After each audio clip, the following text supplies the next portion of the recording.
Praise the Lord. இன்றைய தினத்திற்கான கேள்வி: கர்த்தருடைய இருதயத்துக்கு ஏற்ற மனிதன் யார்? உங்கள் பதிலை மேற்கண்ட வாட்ஸ்அப் எண்ணுக்கு அனுப்புங்கள். நேற்றைய கேள்விக்கு பதில் சோரேக்.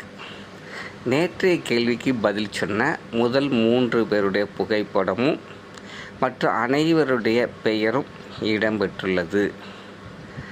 நம்முடைய சேனலை லைக் பண்ணுங்கள், ஷேர் பண்ணுங்கள், சப்ஸ்கிரைப் பண்ணுங்கள். நன்றி.